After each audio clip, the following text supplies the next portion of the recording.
What's up, everybody? Welcome to Mile Higher Podcast, episode 39. We're your hosts, Kendall and Josh. Yes, we are. Back. Again. For a relatively creepy episode for you today. What are we talking about? Relatively? It's very creepy. Like, buckle in. I know. I'm trying not to scare people too much so they'll click away, but it is a very intense podcast today. We're talking about perhaps one of the most notorious serial killers of all time, John Wayne Gacy, the real-life killer clown. So if you're scared of clowns, then I'm sorry. This is going to be a terrifying episode for you.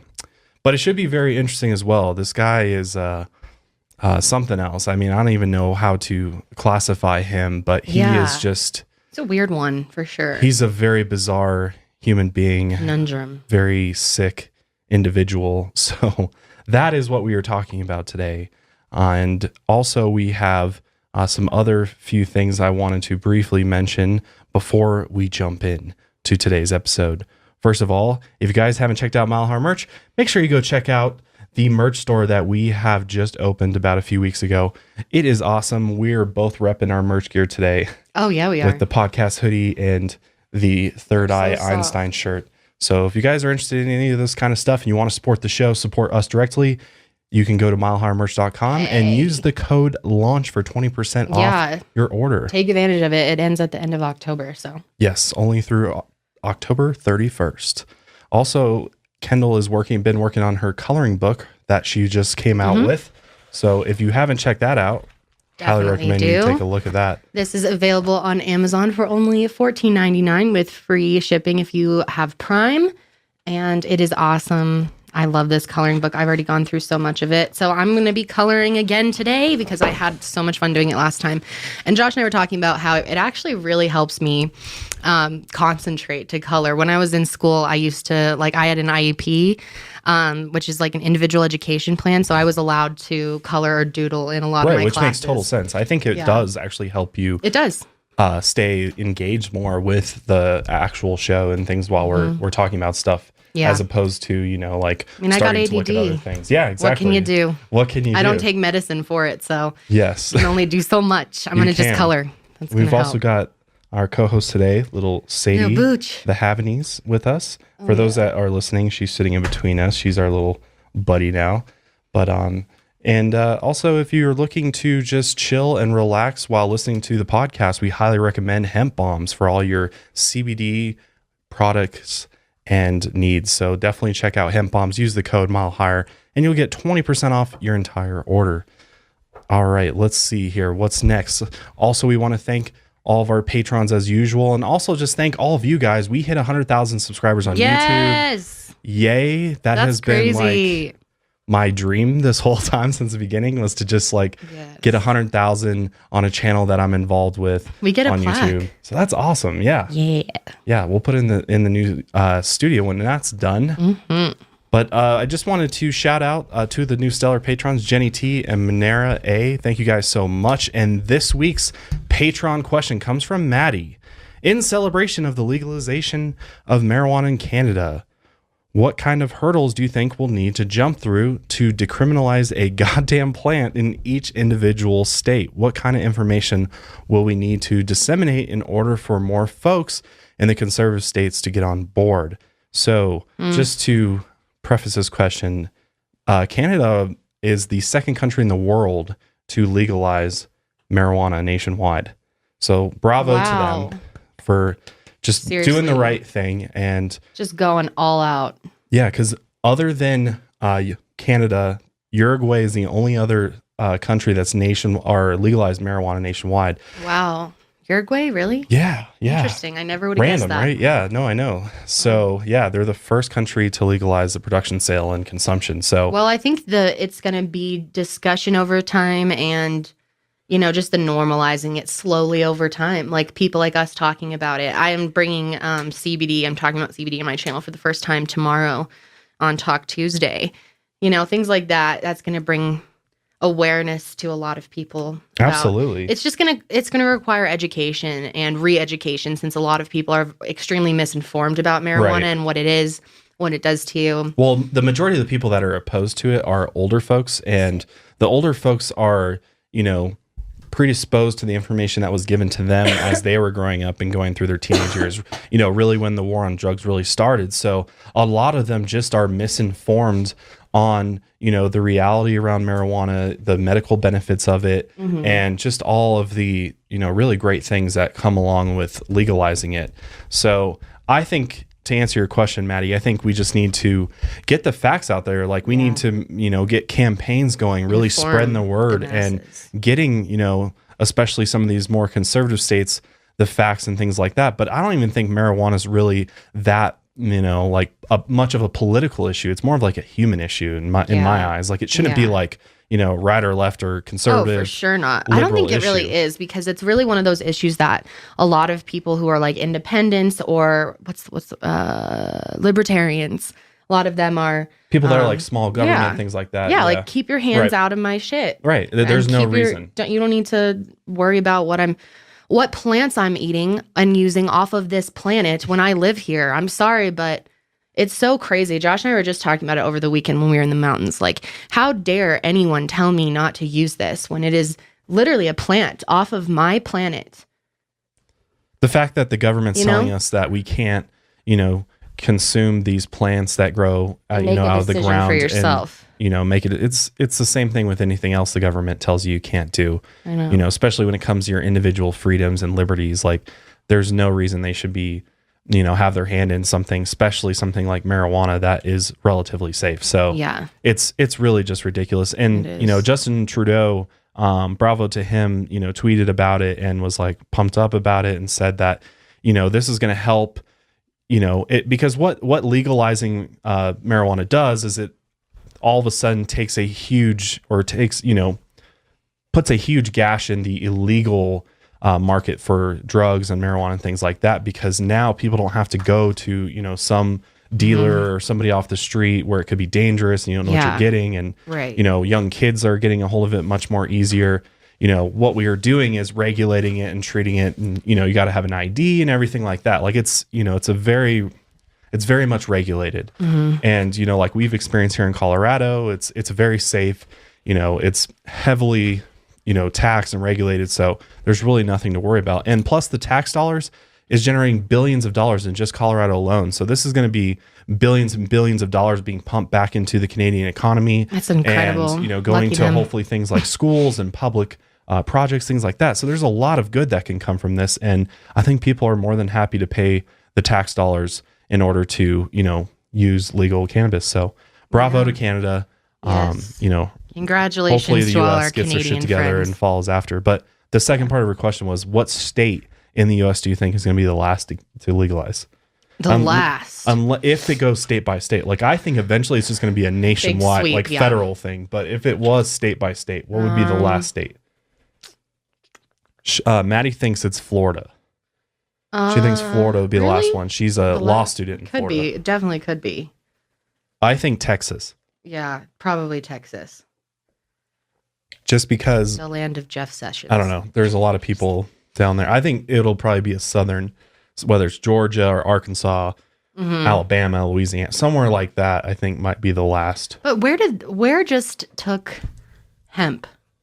Someone just like banned CBD. Oh, it was oil. like North Dakota, I think. Someone random. Yes. Or Idaho, I want to say. Yeah, it was Iowa. Idaho. I think it was Idaho, actually. Or it was like one of those states up there. Really lame. Yeah, that's really stupid. Yeah. It's going the opposite direction.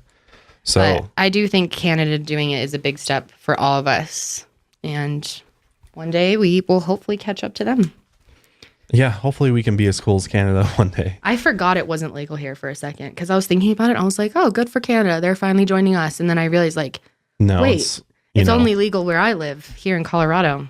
Well, and some other places, but yeah, there's only 9 states right now that have it legalized. That's so weird to me. It's so normal here. Like, it's so normal here, you guys. You have no idea. What's so weird to me is that the District of Columbia, so Washington, D.C., allows recreational use. Interesting. But yeah, everywhere else, it's not like Donald Trump could technically like consume marijuana. Go smoke up. And be okay because he's in Washington, D.C. But I wonder if you're allowed to do that when you're president, though. But the good thing is that there is over 30 different states that have medical marijuana right now. So, or at least some form of it. So things are definitely trending in the right direction. And I think Canada's a huge, booster for the rest of us. So I do too. That is great. Congrats, all of our Canadian fans out there. Oh, we hope you Canada. Sorry. But speaking of countries, here's another interesting story that a lot of people probably didn't hear about. And that's that China plans to launch an artificial moon bright enough to replace its city streetlights by 2020. Damn, dude, They're that's literally really crazy. Creating an artificial moon. So Baba Vanga, the psychic that predicted all this stuff, she predicted us creating fake suns, artificial suns. So that's kind of interesting. They're on that track. First the moon, then the sun, then the stars. And then you got artificial night sky. What's the point of that? Well, their point is that they're trying to they're basically trying to replace all of their street lights with more of like a natural glow, but it's going to be coming from an artificial moon. Oh, that's kind of brilliant. So it's going to be like a big illuminated satellite. It'd be good for the planet. How cool would that be, though? Yeah, for sure. I think it's going to actually look like the moon, too. So it'll look like they have like a second moon. Dude, China would. But it's like way closer and really bright. Wow. Yeah. Well, they need it, dude. If like anywhere needs it, it's China. Because it would help the environment, right? Yeah, that too. And they said that you could turn off other lights and other sources of light. Light pollution and things like that would go way down. Oh, light pollution too? So you could see the stars better? Actually, I don't know about that. It might kind of... Yeah. I think it's more to just like decrease the amount of electricity that they're using for like streetlights and things like that. That's smart. But they're saying that this supposed moon satellite would be 8 times brighter than the real moon. That's kind of weird. What if people like go crazy and like start thinking, their brain starts thinking it's like daytime or something? Yeah, how bright would that actually be? That seems like it'd be really bright. Yeah, that'd be really bright. Well, I guess in some of these Chinese cities, it's like daytime all the time just because of all the lights. Oh, really? Yeah. Oh my God, that's so crazy. So they also said that they're going to send 3 total in the next 4 years. And they're going to make them from some type of reflective material like a mirror. And they're expected to orbit at 500 kilometers above the Earth and light up an area with a diameter of 10 to 80 kilometers. So interesting. Yeah. Wow, that's really cool strange. Things are happening, I swear. Yeah, like lately. We're like really trying to figure out like how do we up the game here? How do we make our civilizations more advanced and things like that? So that's really cool, honestly. Yeah, the future's looking really cool. I mean, if we just figure out how to, fix the environment and, really make a dent in global warming and all that and start reducing that would be really cool. If we could figure out a way to do that like in one fell swoop. Yeah, it would be. That'd be extremely useful. And you know what also is extremely useful is our first sponsor for today, and that's the morning recovery drink. Ooh. So remember a few years ago when you could go out, have a few drinks, and bounce back the next morning like nothing happened. Yeah. When we were young. Not anymore, friends. And there's a new way to help you bounce back, just like the good old days, and that's the morning recovery drink. It's engineered to help your body detox and rehydrate after drinking. All you got to do is drink one morning recovery drink before you go to bed to help your body detox, rehydrate, and bounce back so that you can be your fuller self and do more the next day, which that's the thing, right? If you go and get drunk, it's always the next day that is the rough. You've just like screwed yourself. Suffer. Yeah, totally. Well, this drink was designed by an ex-Tesla engineer and world-class scientists. Really? So super duper smart people working on this. Yeah. And they combine the latest research and best ingredients to boost your liver's natural ability to break down alcohol. Genius. Oh, interesting. So the secret to morning recovery is DHM, a plant-based superhero ingredient shown to help accelerate the decomposition of toxins in your liver. And the drink tastes great. It has sold over 1.5 million bottles, and if you don't love it, you get your money back. So there's no reason to not try morning recovery drink, and they have a special deal for you guys.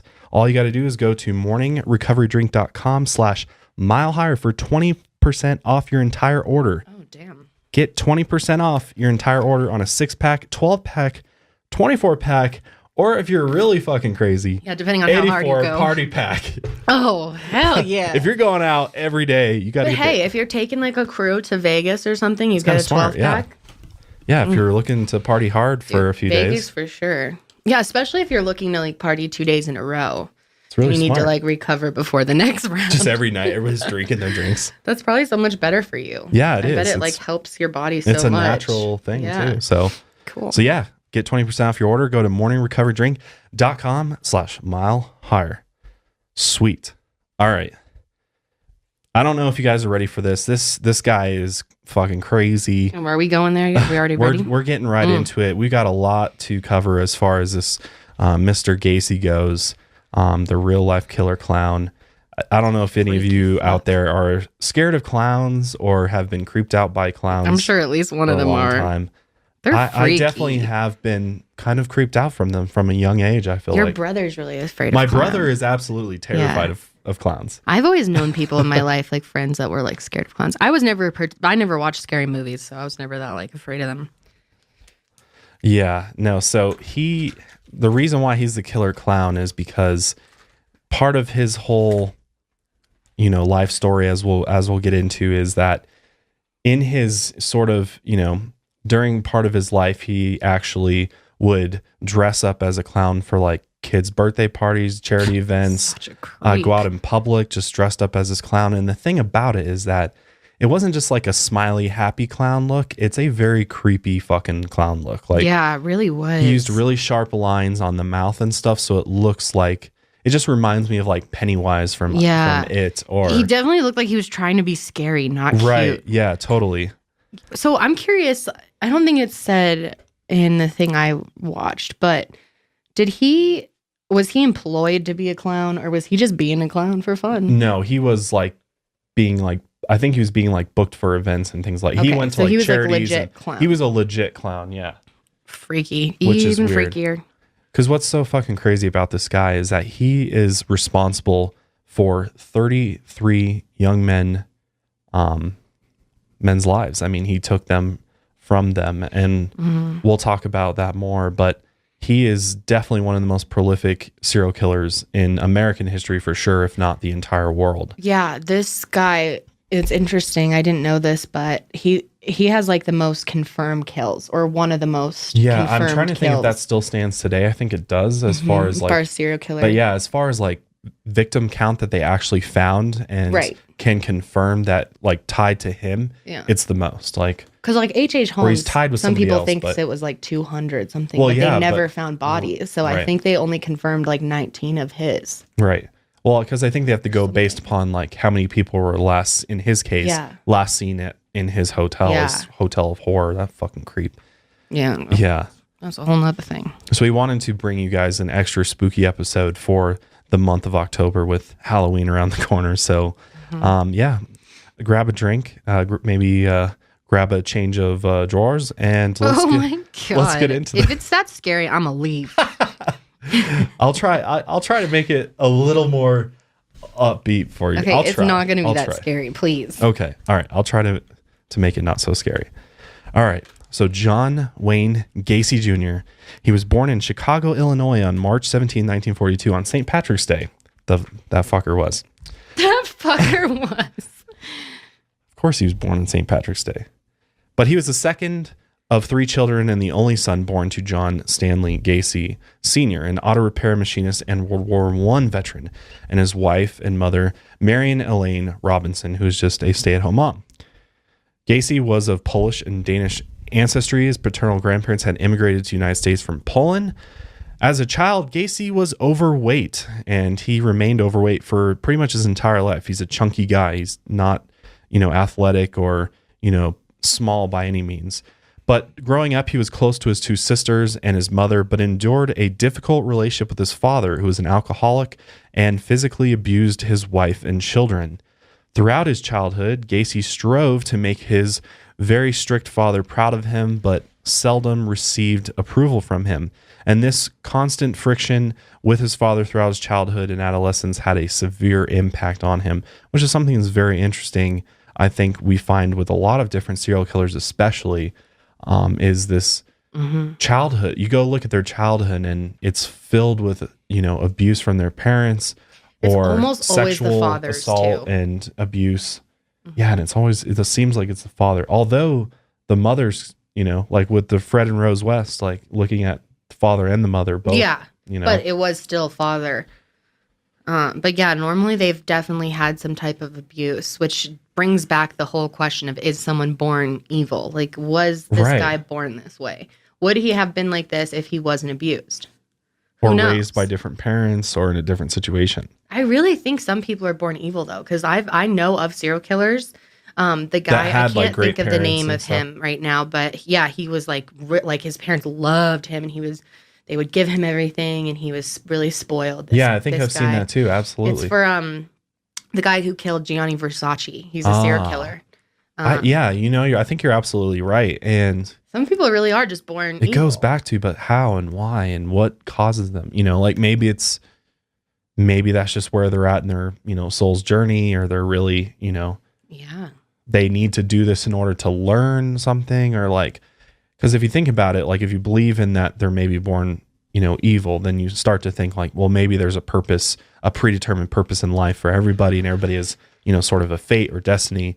And, even though some people die young and things like that, maybe it's a part of their journey ultimately. Yeah. Through their soul's journey. Right. Their soul's journey. Exactly. Mm-hmm. So that's a very interesting point that you brought up.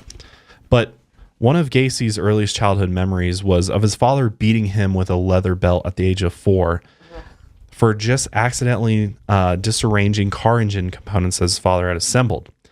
On another occasion, his father struck him across the head with a broomstick, which left him unconscious. His father regularly belittled him and often compared him unfavorably with his sisters, and often accusing him of being dumb and stupid. So basically just a piece of shit dad that didn't like his son for some reason. Maybe, I think because he was a World War I veteran, he might have PTSD, he might have had some trauma there.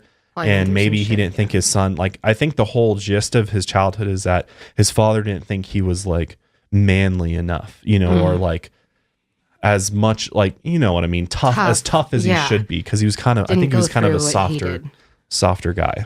Yeah. And so this had a horrible impact on his self-esteem, and Gacy regularly commented about how he was never good enough in his father's eyes, all the way up until even after he was eventually arrested. And when he was 6 years old, Gacy stole a toy truck from a neighborhood store, and his mother made him walk back to the store to return the toy and apologize to the owners. His mother told his father, who beat Gacy with a belt as punishment. Damn. Yeah, brutal, man. And after this incident, Gacy's mother attempted to shield her son from his father's verbal and physical abuse, yet this only succeeded in Gacy earning accusations that he was a sissy and a mama's boy and would probably grow up a queer. So that goes right to my point that I think his dad kind of sensed that maybe his son was gay, or, just had this disgust for him for not being as tough and manly as he probably wanted his son to be. He probably was sensing that he was gay for sure. And I'm sure he said some nasty things regarding that. So as a young kid, that's going to totally destroy you. And I mean, I'm sure there's maybe someone out there that has experienced this and had this type of childhood where, rejection from your parents. Yeah. So Gacy's father was informed in 1949 that his son and another boy had been caught sexually fondling a young girl. And because of this, his father whipped him with a razor strap as punishment. And then that same year, Gacy was molested by a family friend. Oh, damn. Who was a contractor who would take Gacy for rides in his truck and then fondle him. Oh, that's horrible. Well, that's probably a huge part of what Absolutely. happened. I mean, who knows if he would have even gone on to do everything he did in his life if he didn't get molested. Absolutely. That's such a huge, huge part of this probably. Absolutely. And he never told his dad about this because he obviously knew, I'm going to get beaten for this because his dad's not going to believe him. Or exactly. He's going to be like, sinning. Exactly. And because of a heart condition, Gacy was ordered to avoid all sports at school. Kid. He was an average student with a few friends. He was an occasional target for bullying by neighborhood children and classmates, and he was known to assist the school truancy officer and volunteer to run errands for teachers and neighbors. During the 4th grade, Gacy began to experience blackouts. He was occasionally hospitalized because of these seizures, and also in 1957 for an appendix that burst. So bad luck too, just health-wise. And one thing I think is important to note is growing up, like he definitely isn't like evil all the way around. Like he definitely has like a human side that's like very caring, and He does. You know, he obviously cares about other Even people. as an adult, he seems to have this like weird human empathy side. Yeah, empathy side. which is not something you always see from a killer, which is interesting. Yeah, absolutely. Yeah, it is interesting. So Gacy later estimated that he spent almost a year in the hospital for all these episodes he had between the ages of 14 and 18, which attributed to the decline in his grades while he was in the hospital. His father suspected the episodes were an effort to gain sympathy and attention. He openly accused his son of faking the condition as his son laid in the hospital bed. Oh my God. Literally come in and be Poor like, guy. stop faking it.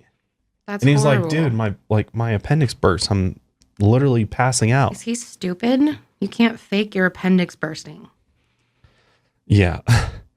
So, and obviously this was just his father. His mothers and sisters and close friends never doubted his illness, and his condition was actually never conclusively diagnosed either.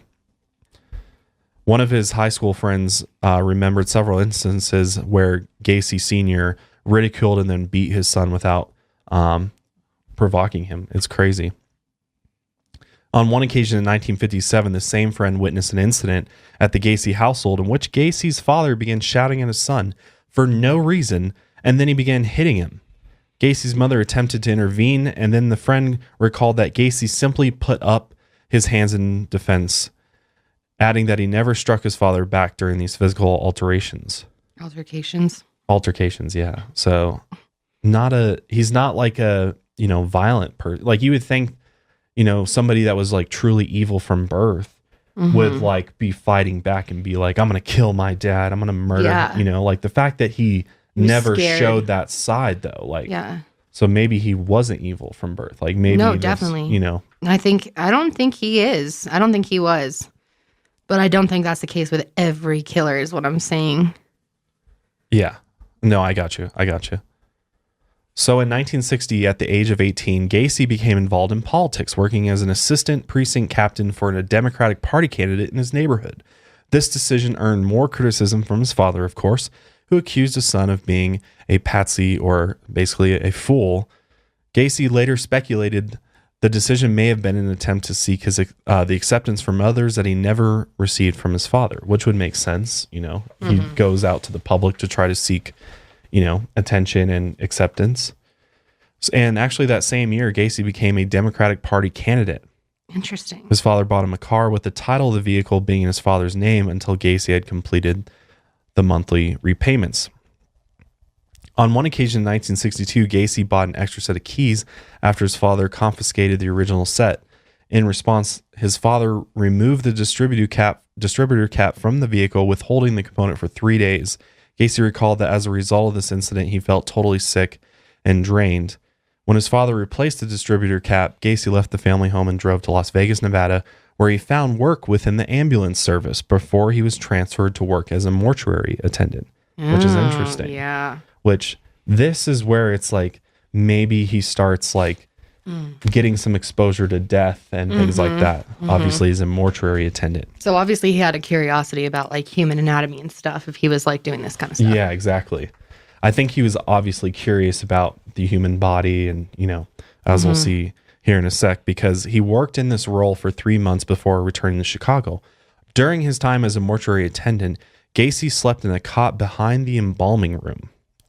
Weird. And in this role, he observed morticians embalming dead bodies and later confessed that on one evening, while alone, he had climbed into the coffin of a deceased teenage male, embracing and caressing the body before experiencing a sense of shock and disgust. Oh, what the fuck? That's just so creepy. He slept near it. He like got in and climbed in and like hugged it. Like, yeah, but he slept near the body. Embalming room. He like slept, what did it say, in behind it or something? That's so creepy. Who would want to sleep near that? Yeah, I think he was also like the janitor too, so like he would sleep there at night. So fucking weird. But the fact that he said he did that. I mean, who knows if he really actually did that, but that's freaky. I'm sure he did. I'm sure he did weirder things if that's just what he said he did. Yeah. That's so creepy. Oh, that's really freaky to think about. Like anyone can work in one of those, and like who knows what they could like do to your I just body. understand like how anyone in any mindset would feel like it's okay to do that. Like, yeah. Well, I think some people out there like just see it as like, well, they're dead, so what does it matter? right. It's not going to affect anyone. Hurt them anymore. They don't like see how that's morally wrong or like why that's clearly weird to do. That's him. It's like missing that moral compass of death, right? Like, under respecting the dead, right? Yeah, that's crazy. But this sense of shock that he experienced from this prompted him to call his mother the next day and ask whether his father would allow him to return home. His father agreed, and the same day, Gacy drove back to live with his family in Chicago. And upon his return, despite the fact that he had failed to graduate from high school, Gacy successfully enrolled in the Northwestern Business College, from which he graduated in 1963. And then from there, he took a management trainee position within the Nunn Bush Shoe Company. And I heard a thing too that he was actually like pretty, like fairly intelligent. Like his IQ score, I think, was like 113 or something, which is not too bad. So it's not like he really wasn't good. like he wasn't like stupid or anything. Like he wasn't like, you know, below average intelligence wise. So, and then in 1964, the shoe company transferred Gacy to Springfield to work as a salesman. He was eventually promoted to manager of his department. So he's a functioning human that knows and actually pretty business savvy. And in March of that year, he actually became engaged to his first wife, Marilyn Myers, a coworker in the department that he managed. Spicy. Spicy. After a 9-month courtship, the couple married in September 1964. Probably didn't tell her about that embalming episode, huh? Just so you Clearly. know, one time I like hopped into a coffin with someone. Yeah, I don't think he would have ever got married ever Yeah. if somebody knew that. Be like, okay. That's not odd. creepy. It's kind of odd, but I guess it's okay. But his fiance's father purchased 3 Kentucky Fried Chicken restaurants in Waterloo, Iowa, and Gacy and his wife moved to Waterloo so that he could manage the restaurants, with the understanding that they would move into Marilyn's parents' home, which they had actually left for the newlywed couple. And during his courtship with Marilyn, Gacy joined the local JC's, which is like a social club. And Like yeah, it's kind religious? of like no, I don't think so. I think I it's thought maybe it stood for like Jesus Christ or something. oh man, now I got to know JC's social club. Is it religious? like I don't know if J- it's religious or not. What is it? I don't think it's religious. It says it's just a social club, I'm pretty sure. Weird. Non-profit, non-government. I think it's more of like a business club. I'm pretty sure it's more of like a business social club. I don't think it's religious. All right. So he joined this and became, worked really hard for it. And they actually named him the key man for the organization in April 1964. And that same year, Gacy had his second homosexual experience. According to Gacy, he reluctantly gave in to this incident after one of his colleagues in the Springfield JC's tempted him with drinks and invited him to spend the evening on his sofa. The colleague then performed oral sex upon him while he was drunk. Interesting. So that's just according to him too. Right. Who knows what Right. really happened. Right. That's very true.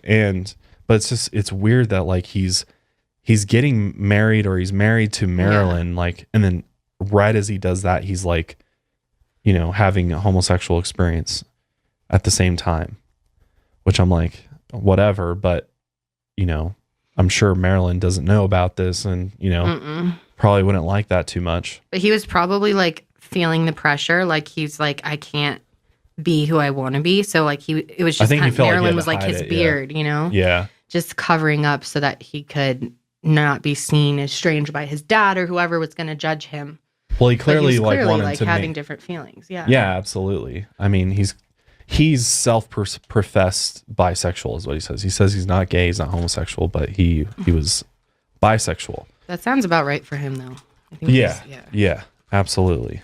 And I think he did, you know, he obviously was leading this double life, much like the Golden State Killer, you know, how he was literally living 2 lives. I think a lot of killers do that. They have to live like double lives. You know, they have the real side of them that's like evil and they're a killer and, you know, And they have all these crazy sexual experiences and things like that. But then they're like just like the normal, typical, 9 to 5 guy with his family and kids. It's crazy. Yeah, it is. It's just crazy that people can successfully pull that off without anybody, catching on to them. Mm-hmm. So by 1965, Gacy had risen to the position of vice president of the Springfield JCs. He was later named as the third most outstanding JC within the state of Illinois. So he clearly cared about the JCs and felt like, he was getting somewhere with that organization. And then in 1966, Gacy began to manage the 3 KFC restaurants in Waterloo that his father-in-law had purchased.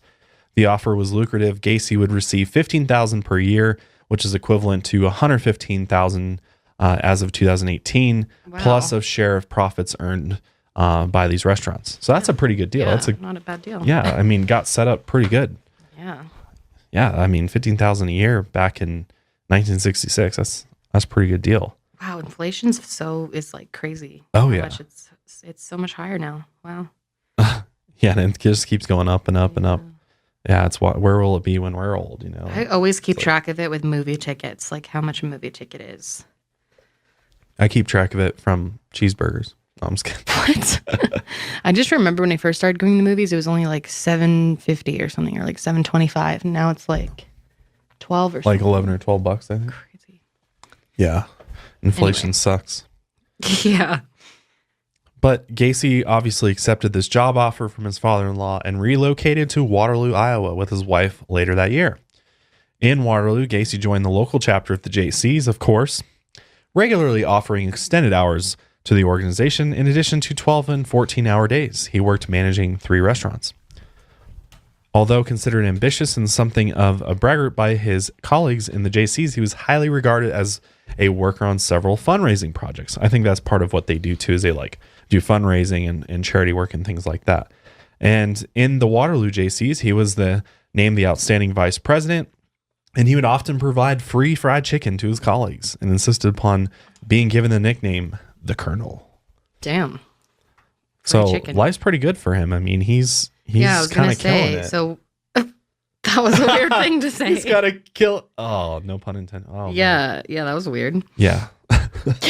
So he's busy being Chicken Man right now. Yeah, it's like Breaking Bad, man. Yeah, I was about to say it reminds me of the guy from El Pollo or whatever it's called. What's it called? La Pollo, I think. Is it La Pollo? No, I think it's I don't know. El Pollo? La Pollo? Great show, by the way. So when does his life start going like crazy then? It starts getting crazy very soon, and we're getting there. So, Gacy's wife gave birth to 2 children, a son named Michael, who was born in February 1966, followed by a daughter named Christine in March 1967. Gacy himself later described this period of his life as, quote-unquote, perfect. He finally earned the long-sought approval of his father at this point, too. Oh, wow. Because so he was proud of him for being a dad and stuff? Right. Interesting. Yeah, apparently he actually went back to Iowa and visited with his father, and basically his father said, "Son, I was wrong about you," and was actually somewhat proud of him. Interesting. Which is interesting, yeah. I was wrong about you. But what's interesting about this JC group, especially in Waterloo, is that they were involved with wife swapping, prostitution, pornography, and drug use. Oh, that's weird. So there was like this dark side to the organization that nobody really knew about except for Gacy and some of his colleagues. Oh, so that's why he liked it so much. He was deeply involved with these activities and regularly cheated on his wife with local prostitutes. Good job. He is also known to have opened a quote-unquote club in his basement where he allowed his employees to drink alcohol and play pool. Employees of what? Of his chicken restaurants. Oh, of the chicken. Oh, okay. Which was teenagers. So he was like, come to my cool lounge place. Yeah, he was like, basement. come over. I'll hook you up with drinks and drugs and we'll have a good old time. Oh, that's so freaky. What a weirdo. He would invite both sexes, but he only socialized with his young male employees. Many were given alcohol before Gacy made sexual advances toward them, which, if refused, he would claim were just jokes or test of morals. So if they kind of refused him, he would just kind of laugh it off and be like, "Oh, I'm fucking with you, I'm joking around." So that's kind of where things began. Now let's get into first victims of John Wayne Gacy. So in August of 1967, Gacy committed his first known sexual assault upon a teenage boy. The victim was a 15-year-old named Donald Voorhees, who was the son of a fellow Gacy. Oh, geez. Yeah. Fucked up. Yeah, seriously, right? Why would you do that to like someone on your little team? Yeah, that's so fucked up. Probably because, I mean, who knows? Maybe he thought the whole time, like, maybe I'll get victims if I join this group. Like, maybe this was all plans. Like, it could be. Yeah. How premeditated was he? Yeah, well, it seems like he was pretty premeditated because he actually lured this 15-year-old boy, Donald, to his house with the promise of showing him porno films. And then he tempted him with alcohol and persuaded him to perform oral sex upon him. And over the following months, several other youths were sexually abused in a similar manner, including one whom Gacy encouraged to have sex with his own wife before blackmailing the youth into performing oral sex on him. Jeez. Yeah. This is where like his mind just starts getting really fucking twisted. Yeah. He also tricked several teenagers into believing he was commissioned with conducting homosexual experiments in the interest of scientific research. Wow, interesting. So he would literally give these guys, he'd be like, I'm going to give you $50 if we do this, homosexual act. Because it's for scientific science. Research. There's no like, which is like, oh, wow. Interesting. Which $50 too back then's a lot of money. Lot. So like, he totally took advantage of these guys. Totally. And, they're like, I guess if this is, they're just young kids, Yeah. In March 1968, Donald reported to his father that Gacy had sexually assaulted him. And his father immediately informed the police, and Gacy was arrested and subsequently charged with oral sodomy in relation to Donald and the attempted assault of another teenager, 16-year-old Edward Lynch. Gacy adamantly denied these charges and demanded to take a polygraph test. This request was granted, although the results indicated Gacy was extremely nervous when he denied any wrongdoing in relation to either of these two boys. What's interesting about him is when he denies that he did something, he seems to really believe it. Yeah. Like, you never can tell if he, like, even actually knows what he's done because he seems to actually think he's innocent in a lot of these things. Sociopath. Enough to take a polygraph test. That's something that they would do because he's like, I'm innocent. He's like, he believes he didn't do these things. So is he, like, blacking out and doing them? Or did he, like, I don't know. Did he really believe it? Or was he just like, maybe if I lie hard enough, they'll just believe me? That's the whole debate, right? The whole debate is whether or not he knowingly knows that he knowingly thinks that he's, innocent, or this is all just a part of, he's like a mastermind, evil master. Just a manipulator, yeah. Right. A master manipulator. Mm-hmm. And this is all how he gets away with it. What's crazy about this is that several fellow JCs found Gacy's story credible and rallied to his support. Wow. So basically he's backed him up and was like, there's no way he did this. This is crazy. Because when he talks, he's very convincing. Yeah. I bet a lot of his friends were like really persuaded by him. Oh, absolutely. Because, like even knowing what he did, I still was kind of like intrigued by what he was saying in like interviews and stuff. Yeah, absolutely. He's very... he definitely could convince you of pretty much anything, I think. Mm-hmm. So, the judge did not believe his story, and he was indicted on the sodomy charge on May 10th, 1968. On August 30th, 1968, Gacy persuaded one of his employees, 18-year-old named Russell Schroeder, to physically assault Donald in an effort to discourage the boy from testifying against him at the upcoming trial. Oh, that's horrible. Schroeder agreed to lure Voorhees to a secluded spot, spray mace in his face, and beat him. My God. Gacy promised to pay him $300 if he followed through. Probably didn't. In early September, Schroeder lured Voorhees to an isolated county park, sprayed mace supplied by Gacy into the boy's eyes, then beat him, all the while shouting that he was not to testify against Gacy at the upcoming trial. Damn. Luckily, Donald escaped and immediately reported the assault to the police, identifying Schroeder as the attacker, which Schroeder was arrested the following day, despite initially denying any involvement. He then soon confessed to assaulting Donald, indicating they had done so at Gacy's request. Gacy was arrested and additionally charged in relation to hiring Schroeder to assault and intimidate Voorhees. So back-to-back things he's getting hit with. Now he's getting arrested and getting an additional charge for basically hiring somebody to assault a witness. Damn. And because of this, on September 12th, Gacy was ordered to undergo a psychiatric evaluation at the psychiatric hospital of the State University of Iowa. 2 doctors examined Gacy over a period of 17 days before concluding that he had an antisocial personality disorder. Yeah, no shit. So that's like sociopath. That's a sociopath. Yeah. Thank you, Shane Dawson, for teaching me. Or maybe even a psychopath, and was unlikely to benefit from any therapy or medical treatment, and that his behavior pattern was likely to bring him into repeated conflict with society. Interesting. They also concluded he was mentally competent to stand trial. So,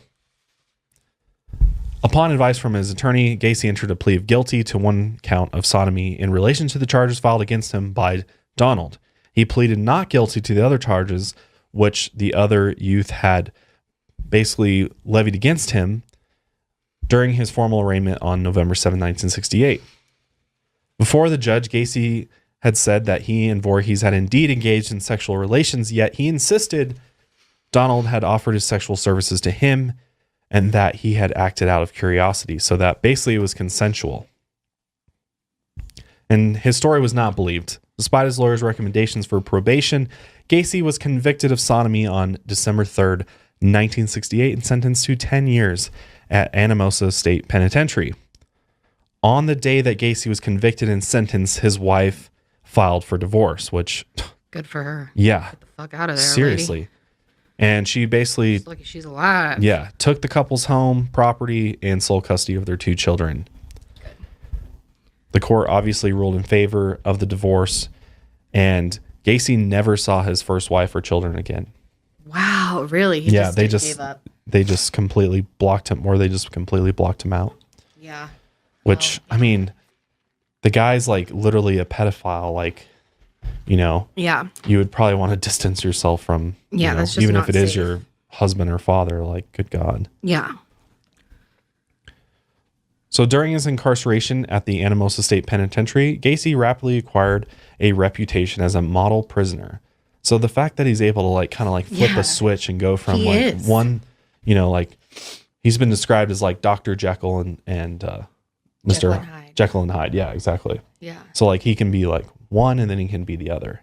Yeah, and he really can. It's amazing. Like if you, after this, or maybe if you've already seen him, definitely look up some clips of him being interviewed, because it's amazing how this guy can like flip and like truly, he's so convincing. Yeah, it really and he is. can almost be like likable too. He can almost come across as a, or like you kind of feel sorry for him. Yeah, it's more of like you kind of feel bad for the guy. Like, yeah, it's very strange. And he does a really good job at like defending himself and denying things. Very good manipulator for sure. Yeah, and can deny things without like letting on. Like he's just like seems convincing, even though you know he's full of shit. It's interesting. Yeah, yeah. He's definitely an interesting guy. He can control his emotions really well too. Yeah. What's his sign? I don't know. You should look it up. Yeah. Or it's March 17th, so he'd be what? He would be blanking. What's that sign? March 17th. Be a Aquarius. Aquarius? Or Pisces. Pisces. Yeah, I think it's a Pisces. Yeah. Yes. Pisces? Mm-hmm. Interesting. Yeah, I couldn't. He's like right on the Aries Pisces. Yeah, I was gonna say he's on a cusp for sure. But while he was in Pisces would make sense for him. I was guessing Cancer or some type of water sign just because of his emotions. He doesn't really have them though.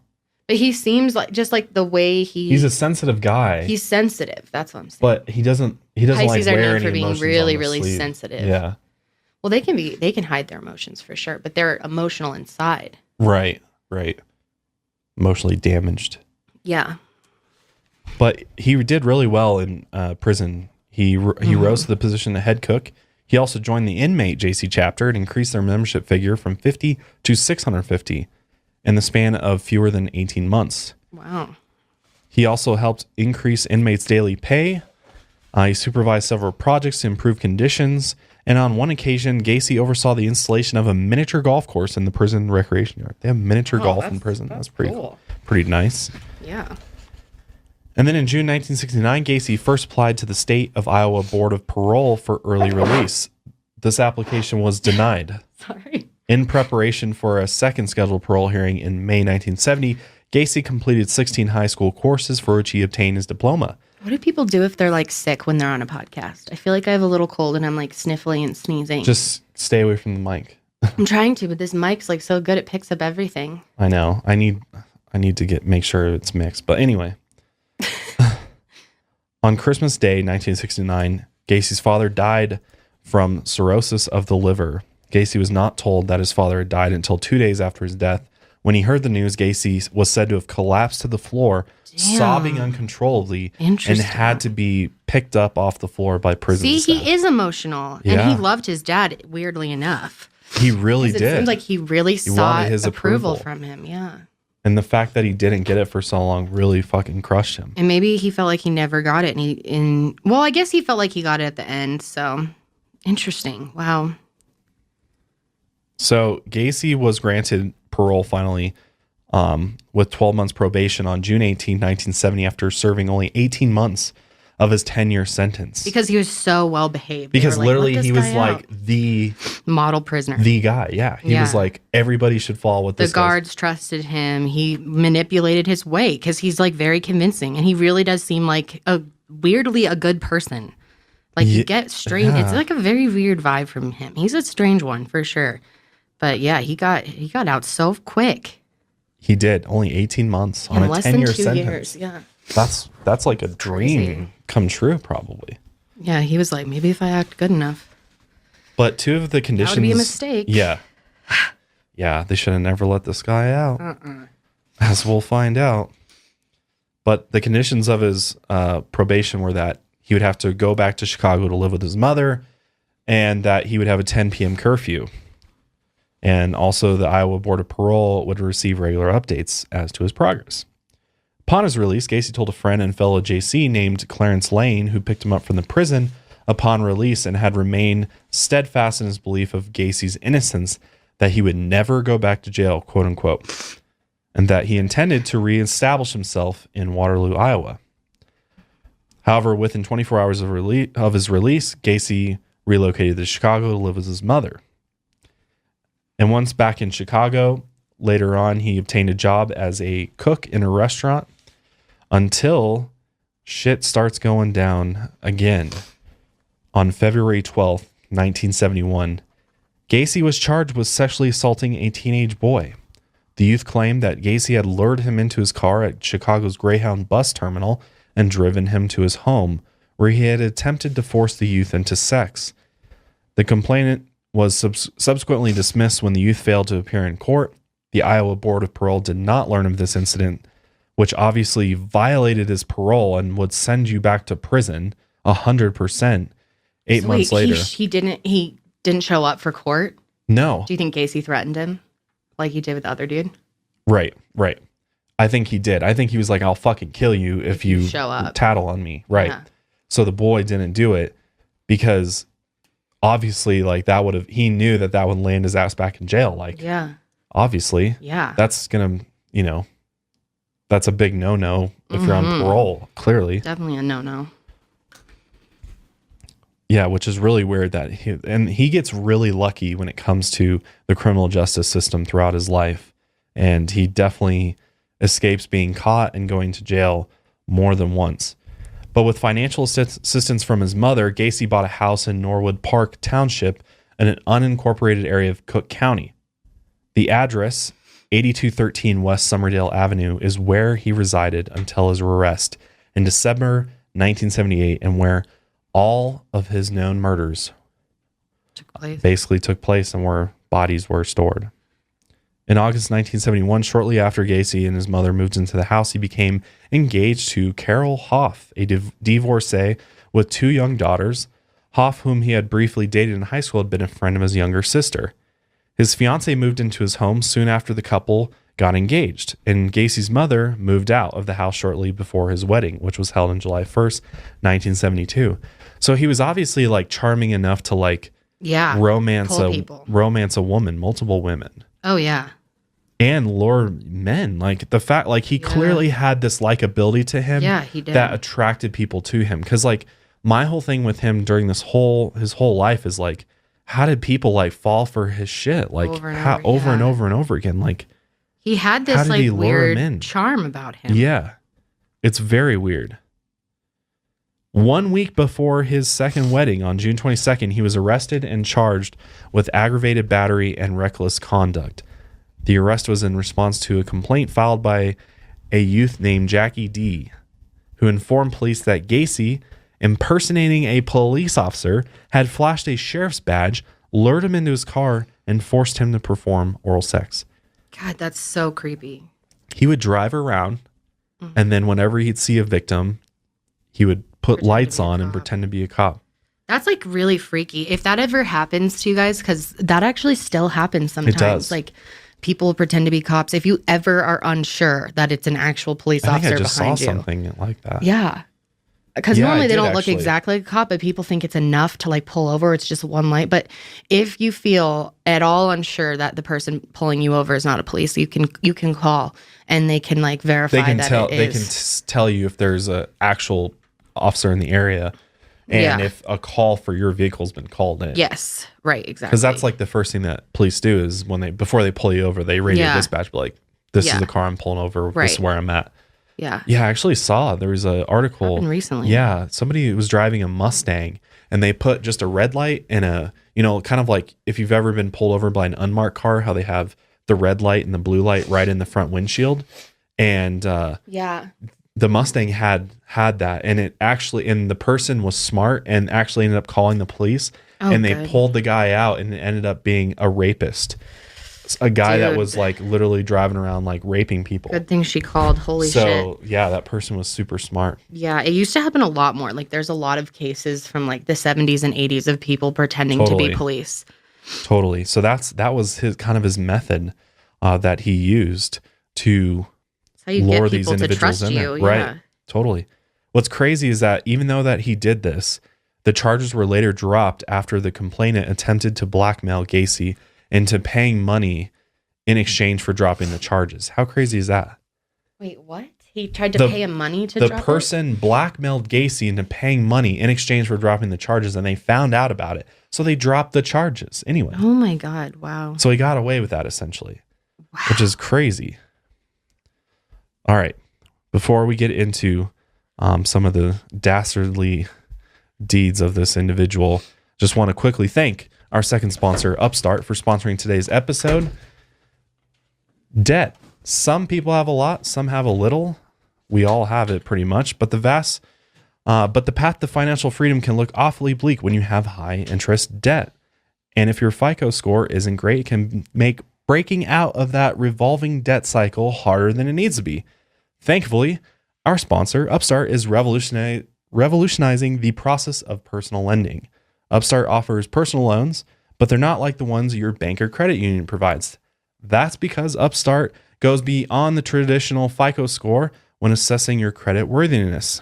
Yep, they actually reward you based on your education and your job history in the form of a smarter interest rate. It only takes 2 minutes to go online and find out your Upstart rate. Checking your Upstart rate is always free and won't affect your credit. The best part, once your loan is approved, the funds will be transferred to you the next business day, which is great. And as somebody that, grew up on my own with not a lot of parental help, I definitely had to go the route of loans and credit cards and things like that. And when you're first starting out without a lot of credit history, it can be very hard to, get the loan money you need without having extremely high interest rates because your credit score sucks. So this is actually a really great service that takes into account your education and your actual job history. So if you're working and things like that, that all factors into your actual interest rate that they give you. So you'll actually end up getting a lower interest rate because of that. So over 100,000 people have used Upstart to pay off credit cards, fund their wedding, or simply to make a large purchase. Now it's your turn. All you got to do is go to upstart.com/milehigher to find out how low your Upstart rate is. Again, checking your rate only takes 2 minutes and it won't affect your actual credit. That's good. That's upstart.com/milehigher. Go check it out now. It only takes 2 minutes. So if you're in need of a personal loan to do anything, buy anything, pay off anything, I would definitely take advantage of this service because the interest rates will likely be much lower than what you'll find at your bank or other financial institution. So that's pretty awesome. All right, back to John Wayne Gacy. So following his marriage to Carol Hoff, his new wife and stepdaughters moved into the Summerdale Avenue house. Gacy had quit his job as a cook and started his own construction business, PDM Contractors, which stands for Painting, Decorating, and Maintenance. The business initially undertook minor repair work such as sign writing, pouring concrete, and redecorating, but later expanded to include projects such as interior design, remodeling, installation, assembly, and landscaping. In 1973, Gacy and a teenage employee of PDM Contractors traveled to Florida to view property Gacy had purchased. On the first night in Florida, Gacy raped the youth in their hotel room. Oh my God. As a result, this youth refused to stay in the same hotel room as Gacy and slept on the beach instead.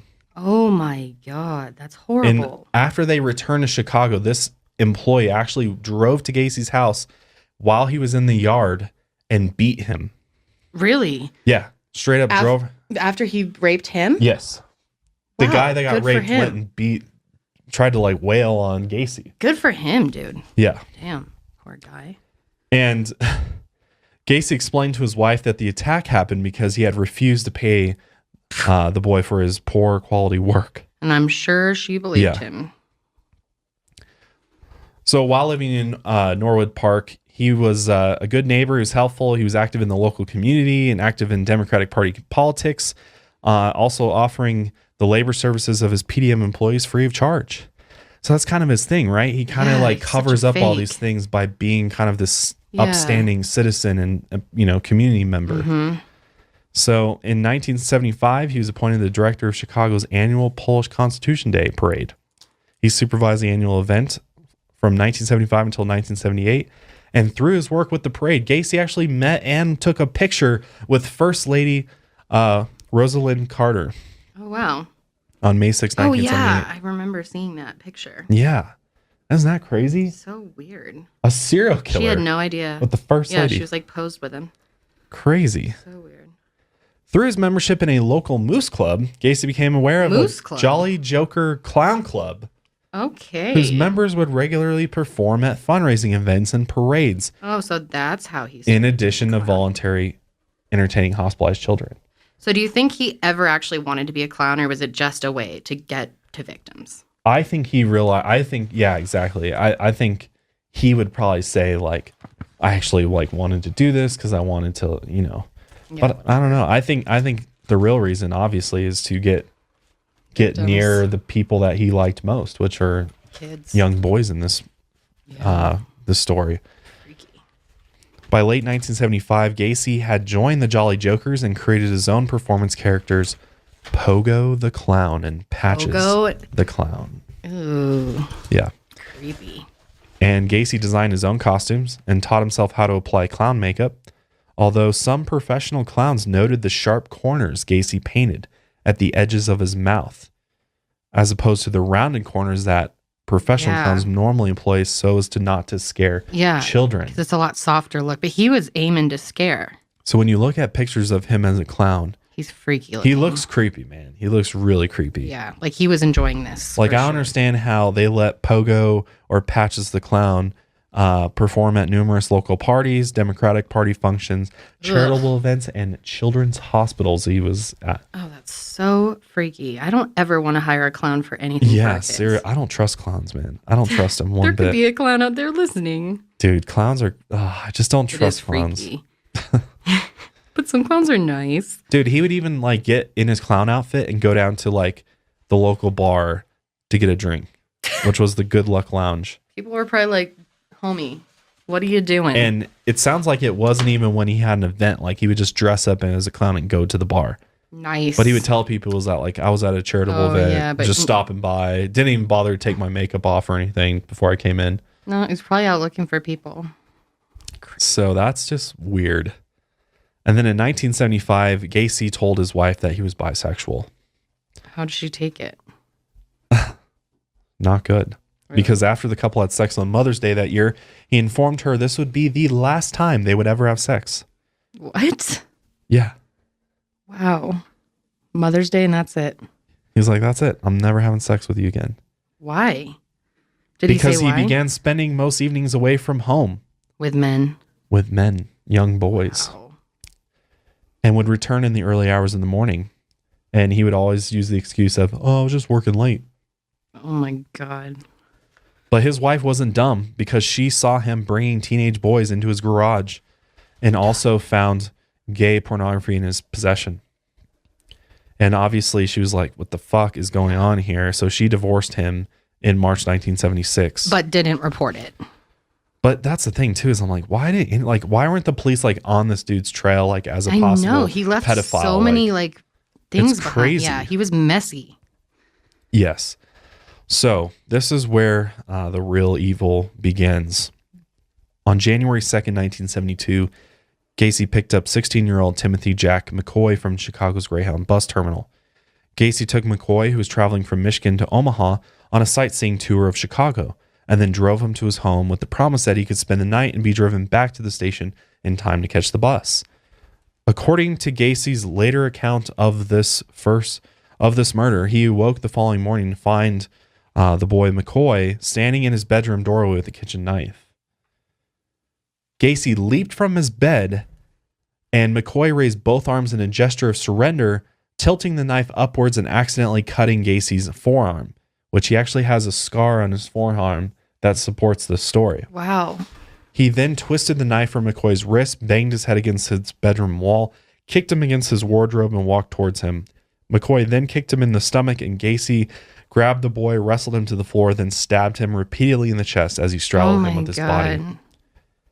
Gacy claimed he went to his kitchen and saw an open carton of eggs and a slab of unsliced bacon on his kitchen table. McCoy had actually set the table for the both of them, and he had actually been walking into Gacy's room to wake him up. Oh my God. To tell him he had breakfast made. Whoa. So his like first murder is a total mishap. Oh my God, that's crazy. The guy wasn't, he thought it was a threat and like he's gonna, which is weird. It's like, what?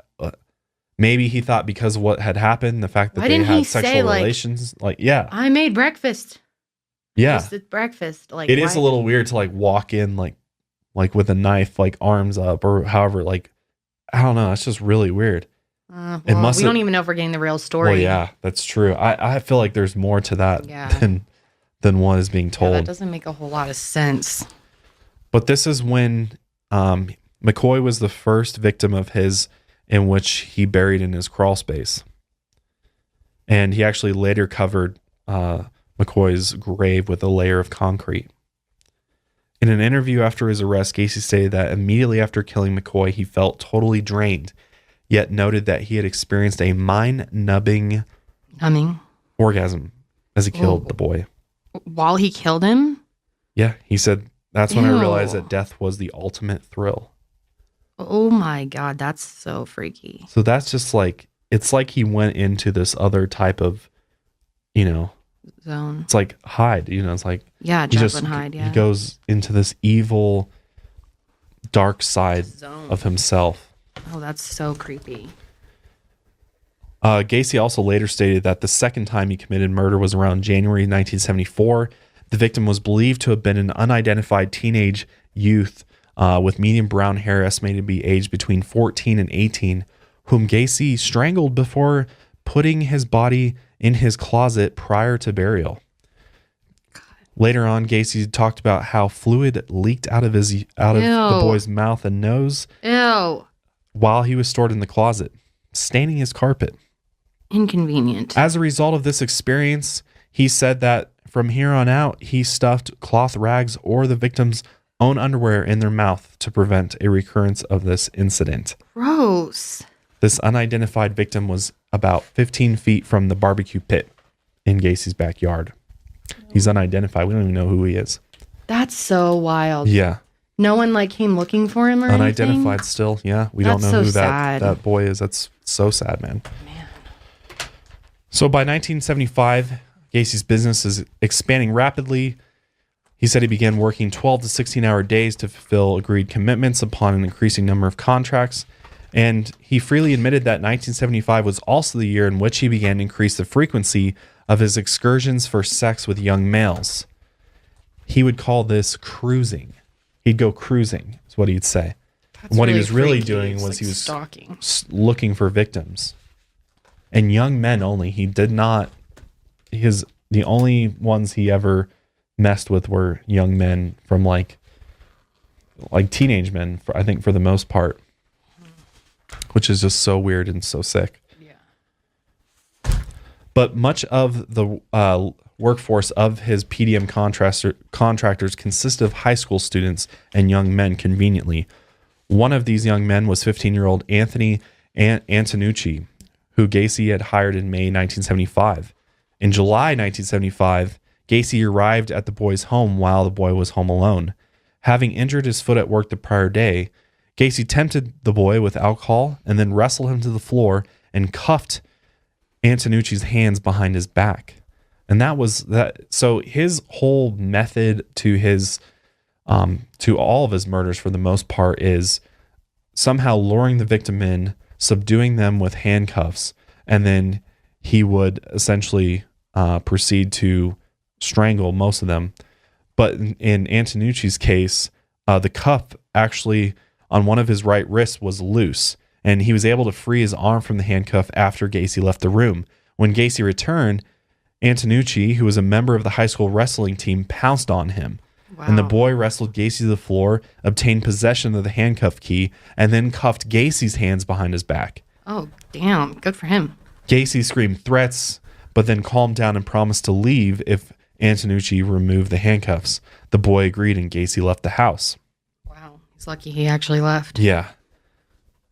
Antonucci later recalled that Gacy had told him as he lay on the floor, "Not only are you the one who got out of the cuffs, you got them on me." That's so creepy. What? What does that mean? Not only are you the one who got out of the cuffs, so that you got them on me. He obviously had a lot of experience doing this same thing. Yeah. Oof. 1 week after this attempted assault on Antonucci on July 29, 1975, another of Gacy's employees, 17-year-old John Bukovic, disappeared. The day before his disappearance, Bukovic had threatened Gacy over 2 weeks' outstanding back pay. Gacy later admitted to luring Bukovic to his home while his wife and stepchildren were visiting his sister in Arkansas in order to settle the issue of this overdue wages. Gacy conned the youth into allowing his wrist to be cuffed behind his back, at which point Gacy strangled him to death and buried his body under the concrete floor of his garage. It's so weird how it seems like a lot of his killings were like really fast and like, well, I don't understand. No, it's like if you enjoyed... Oh, not all of them? Okay. He later said, "I sat on the kid's chest for a while before killing him." Okay, well. Bukovic's Dodge sedan was found abandoned in a parking lot with the boy's wallet inside and the keys in the ignition. Terrible, dude. His father, Bukovic's father, actually called Gacy, who claimed he was happy to help search for the boy. Of course. And was sorry that the boy had run away. Oh my God. Gacy was obviously questioned about his disappearance and admitted that the boy and two friends had come over. And over the following 3 years, Bukovic's parents called the police more than 100 times, urging them to investigate Gacy further. So basically, Gacy was like, yeah, they came over. It was him and his friends, but, you know, we reached a compromise and he was all good. And then he left and I know nothing else, basically. And his parents are like, that's bullshit. And his parents were like, no. Dude, you were the last person he was with. Like, yeah. This doesn't make sense. And he was like angry with you. And he just like vanished in thin air. There's no trace of him. What? Something's up. And what's crazy about the investigation into Gacy is like there isn't one for so long. Like nobody takes him seriously as a possible like child snatcher and killer. Like he's like not on their police radar at all. It's crazy. So this idea of luring young boys and then donning handcuffs basically became his MO when subduing his victims. That's like what he did. He would tempt young boys with drinks, drugs, and basically just gaining their trust. And then he would produce the handcuffs sometimes as a part of a clowning routine, which is creepy. Yeah, I was gonna say, like, I wonder if he ever wore the clown suit. I think he did. Acted like I think he did, absolutely. Because he probably knew that would freak people out. That would be so horrifying. Yeah, absolutely. So when I'm sure he got, like, you know, something out of the fear that he saw in people. It seems like he liked a lot of serial killers like the control over them. Yeah, totally.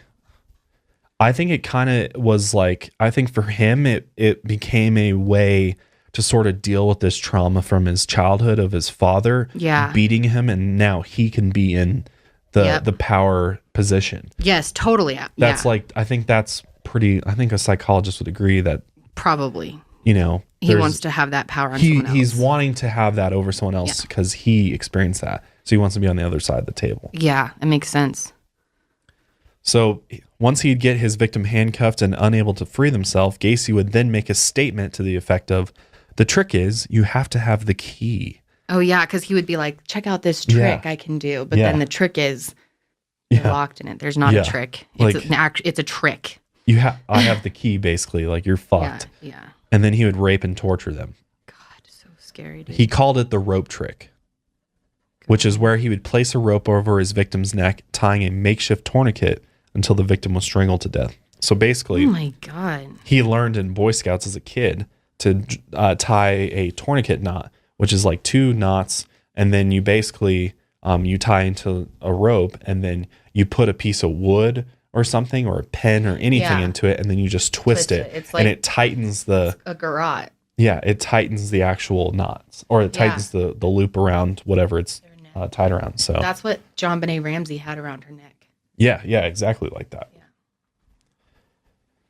So following a heated argument regarding a failing to balance a PDM contractor's checkbook correctly in October 1975, Carol Gacy asked her husband for a divorce.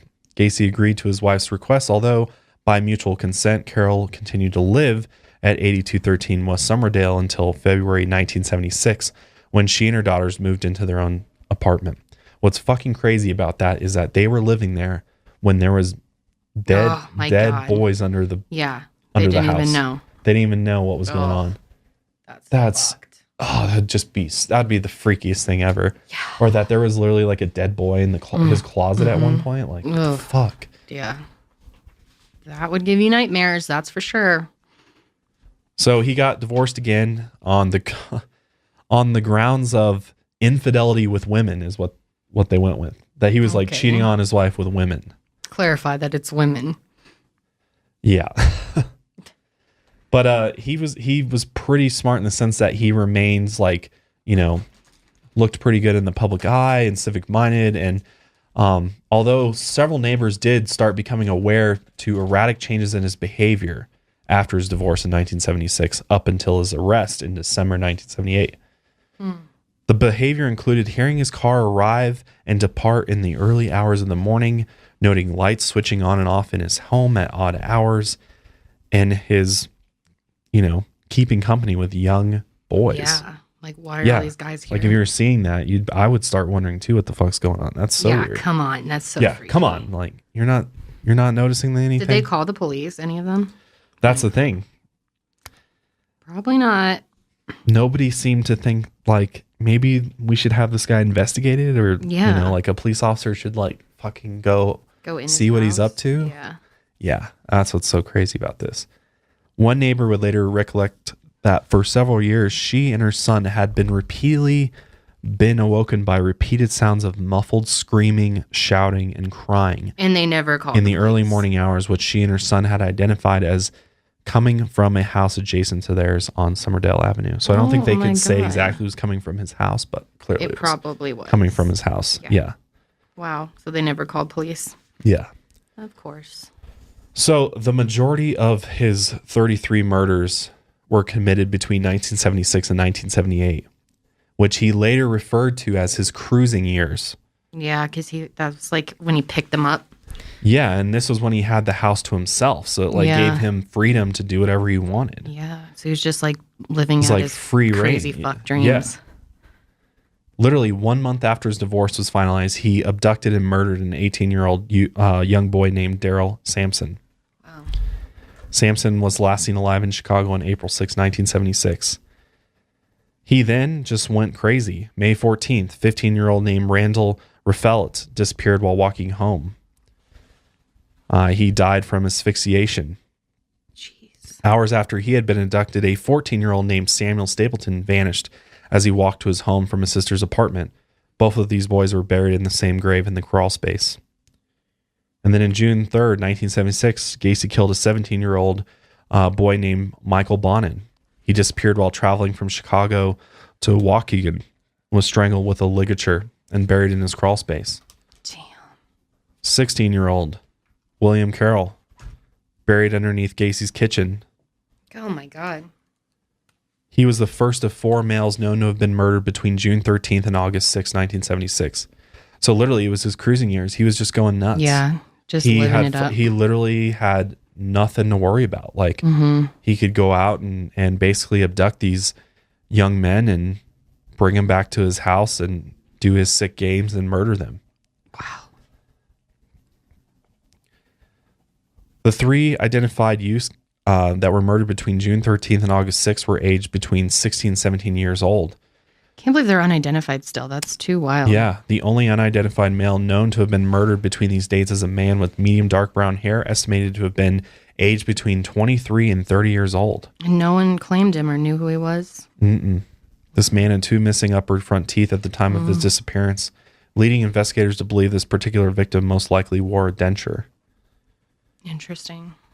And what's crazy is that Gacy would literally like just start piling bodies up in his crawl space. Yeah, I can't believe that. And then his excuses for the smell. Yeah. Like he tried saying it was like cat pee and stuff. Yeah, when like they were his like dog, his questioning puppy the smell in his house. Yeah. He's like, yeah, it's just little pup. He piddles, and smells. No, dude.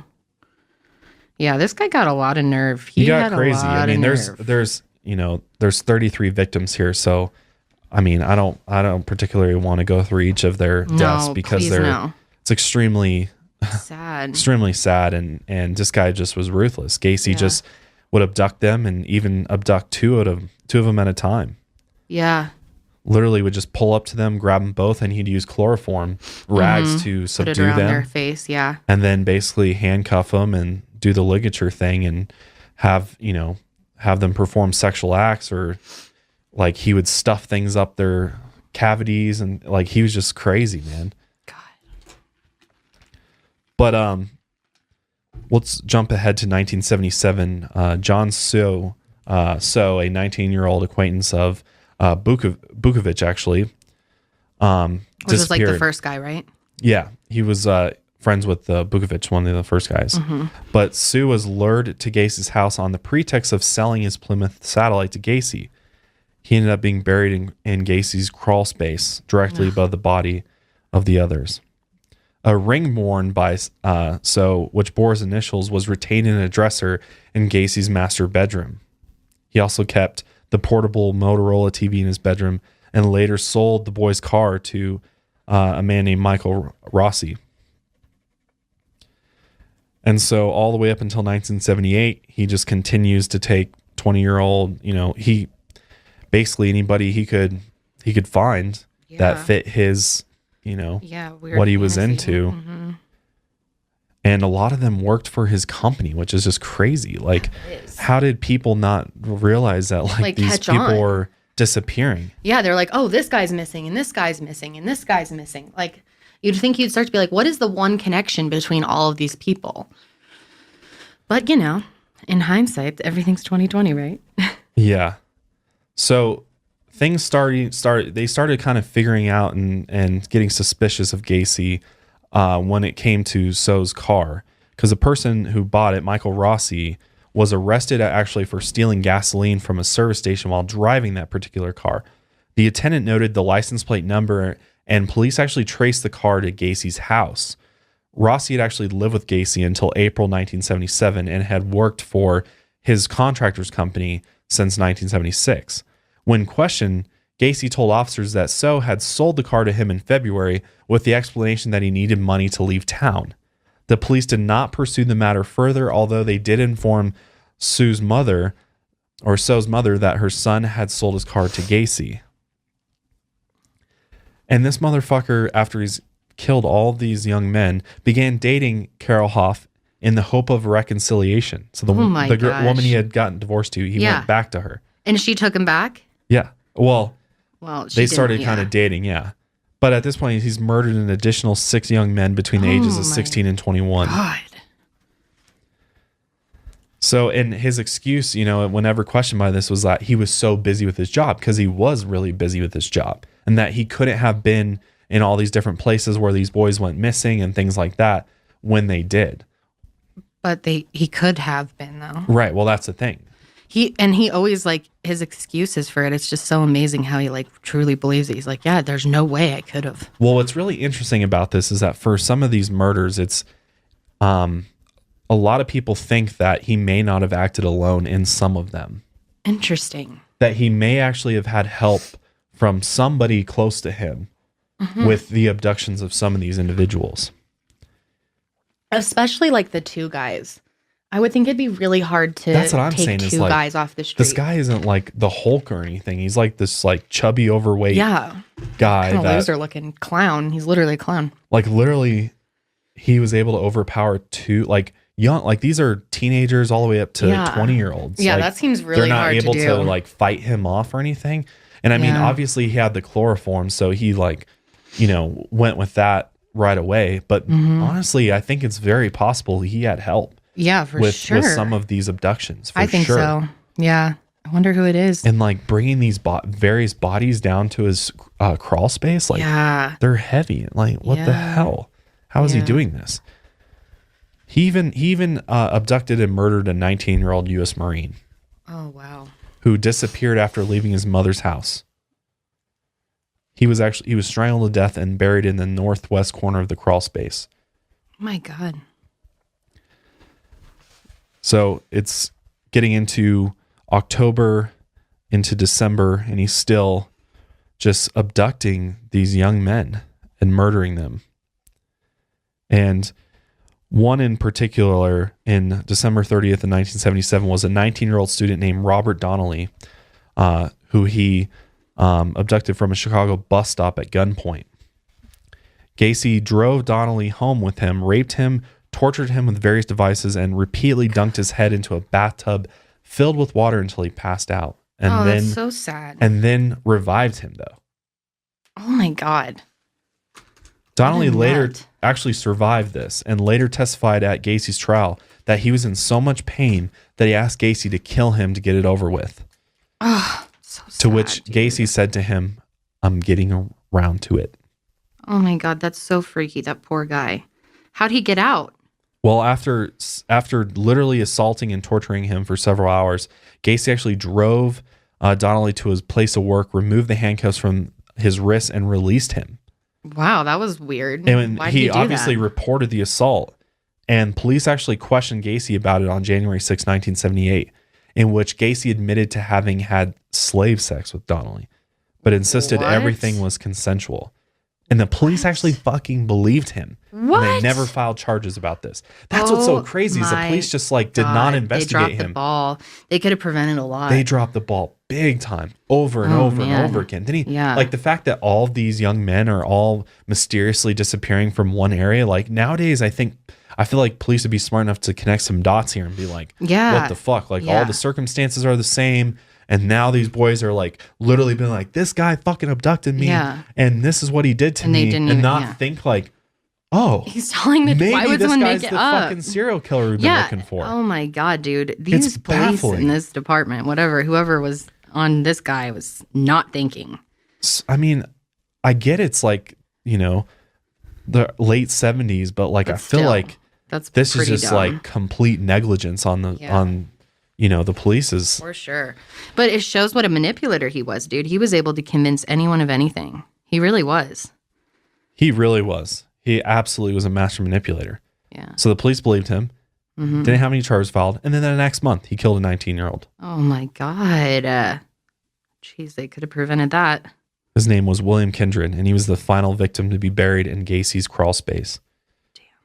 And after his crawl space got filled up, he thought, where do I put my victims now? My crawl space is full. So he thought about, well, maybe I'll put them in my attic, but then he was like, the smell's going to get too crazy. Yeah. So then he started disposing of his victims in the Des Plaines River.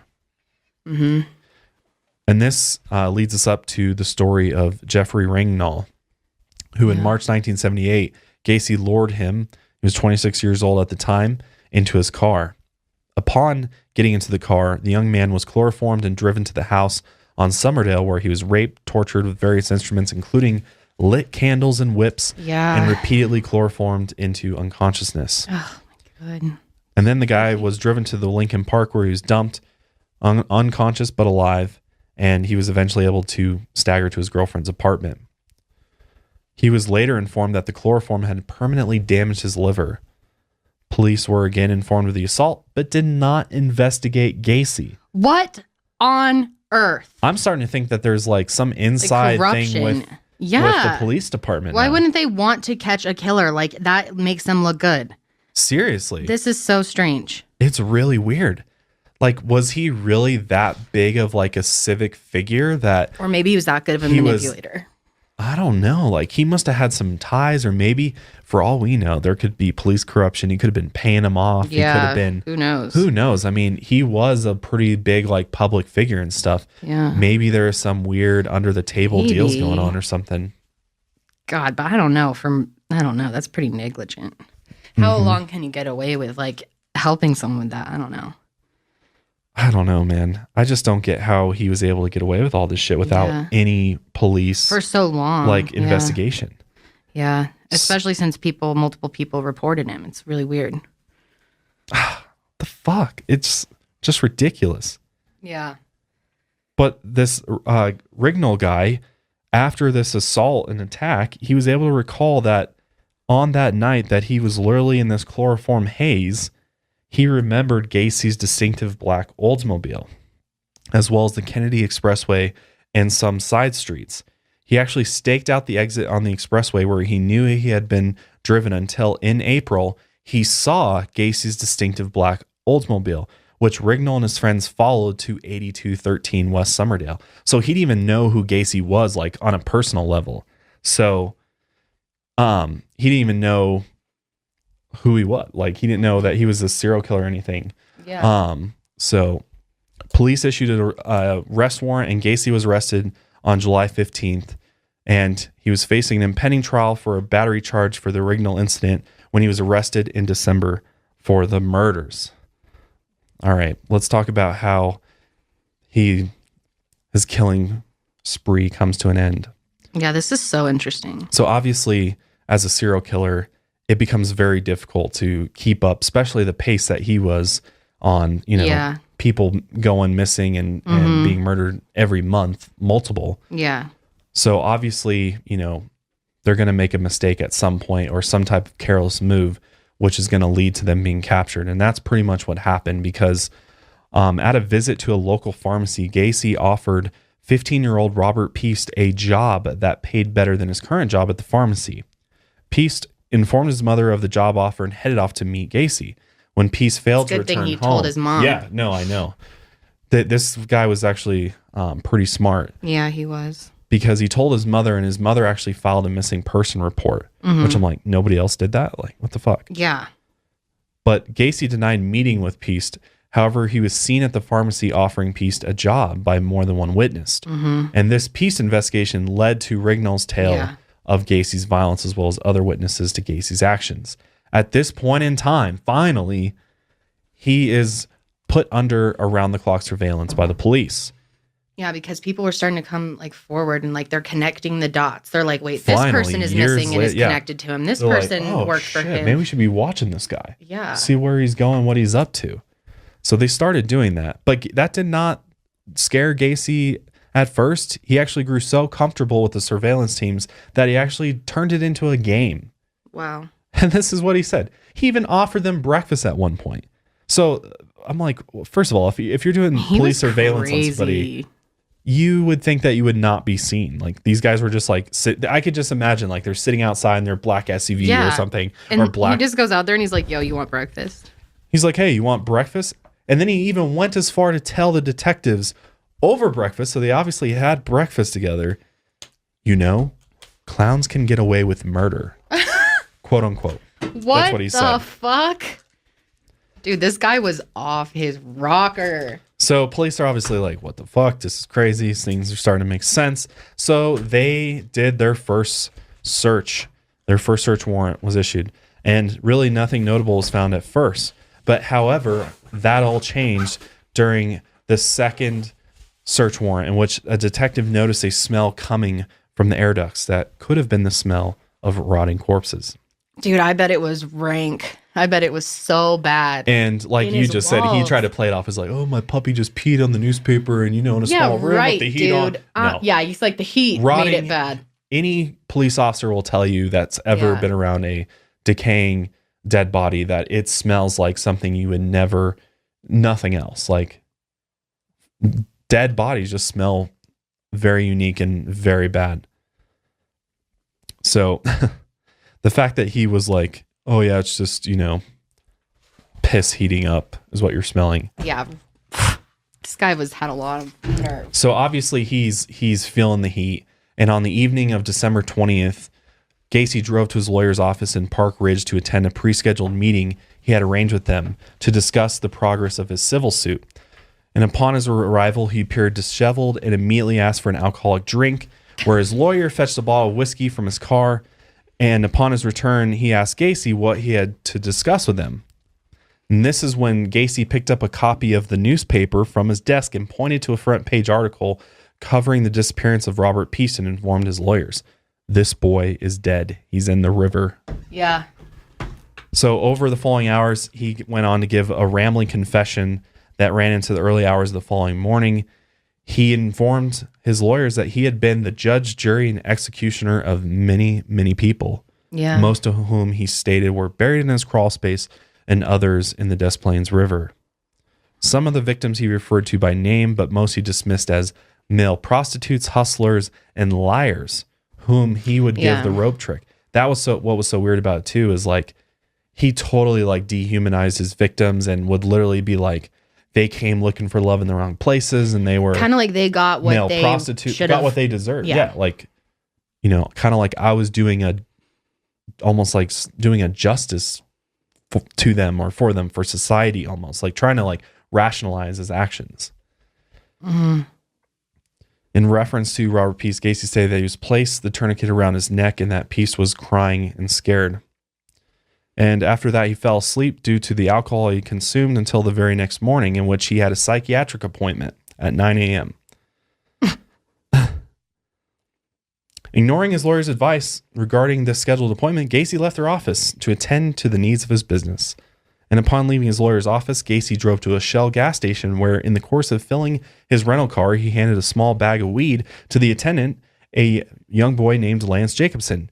Jacobson immediately handed the bag to the surveillance officers, and adding that Gacy had told him, the end is coming for him, for the boy. These guys are going to kill me. Gacy then drove to the home of a fellow contractor, Ronald Rode. Inside Rode's living room, Gacy hugged Rode before bursting into tears and saying, I killed 30 people, give or take a few. After that, the surveillance officers noted that he was holding a rosary as he drove on the expressway after he left his house, holding it to his chin, praying while driving. So interesting how he was religious.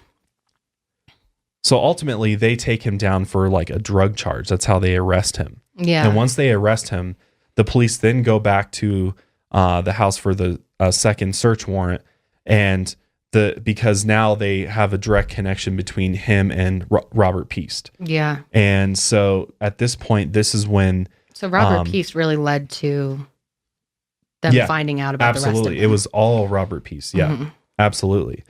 So they arrested him for the possession and distribution of marijuana in order to hold him in custody. Mm-hmm.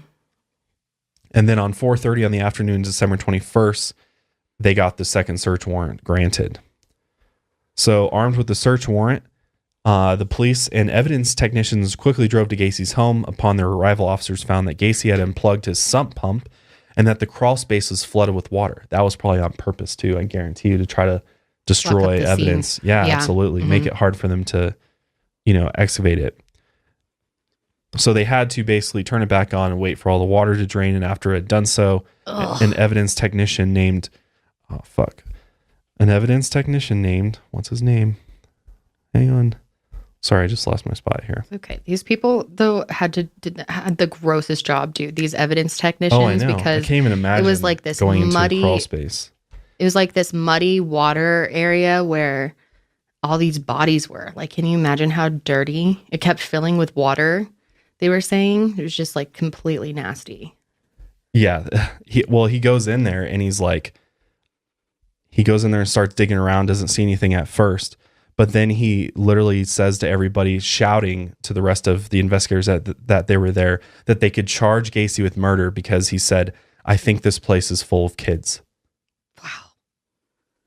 So at this point, Gacy returns to his house on December 22nd with the police to show them the location in his garage where he had buried Bukovic's body. He then took him to the spot by the river where he had thrown Peace and the other victims in. Mm-hmm. And he was like the last one they found too. Yeah. Yeah. Only 4 of the 5 victims Gacy claimed to have disposed of in this way were ever recovered from the Des Plaines River. Between 1978 and 1979, the total number of bodies exhumed at 8213 West Summerdale Avenue, so his house, was 29 bodies. That's so much. That's really crazy. And they were all in an advanced state of decomposition, obviously. Oh, yeah. They couldn't even really identify them based upon their actual bodies. They had to use dental records to identify many of the victims. Yeah. And luckily, I mean, the first thing I did when I found his address is I Googled it. I'm like, I wonder if the house is still there. Yeah. It's not. There's another house that was built on it. They demolished that house in 1979. Even being on that land would be freaky. Yeah. So as far as his trial goes, he went to trial on February 6, 1980. He was charged with the murder of 33 young men. And his defense basically entered a not guilty by reasons of insanity plea. And basically, they also tried to make the point as well that all of these deaths were like consensual sexual experiences that went wrong due to asphyxiation, like how that could be. He tried to put a twist on everything, like make it seem like it wasn't as bad. Because he really seemed like he wanted to come across as a good person. Like even in jail, he was trying to be, he was very, what's the word? Like, I don't know. He seemed like he always made the best of his situation too. Like even in jail, he just it seemed like he did better in jail. They were saying because it had he had structure and he didn't have the freedom to just go fulfill all of his sick fantasies, And obviously with the plea of insanity, he had to be screened by psychiatrists, and they found Gacy to be suffering from paranoid schizophrenia. The defense psychiatrist did. So I don't know if he for sure had that. But the prosecution claimed that the premeditation of Gacy's crimes proved he was in the right mind at the time he committed his crimes. And I have to agree. I mean, I think it's all clearly planned out. I think it's even more planned out than we even know. Yeah. Than he ever admitted or anything like that. Yeah. Because clearly he had all these things in place, but something's clearly wrong with him mentally too. It's such a hard topic. Yeah. Debate. Something's obviously clearly. Yeah. I mean, he had a traumatic childhood and stuff, but I don't know if I would say he was necessarily mentally ill. It seemed like he really knew what he was doing. I mean, don't you think you'd have to be a little mentally ill to commit that many murders and hide bodies in your house? I think you're not just normal. Yeah. That's pretty fucking weird. I don't know. But I'm not saying I think people will do sick things to especially fulfill sexual fantasies. It seemed it's interesting because it seems with serial killers, they're either on the sexual side or the killing side, because the ones that like to kill do way more crazy, intense things than he did. Right, and versus he just ended people's lives pretty quickly.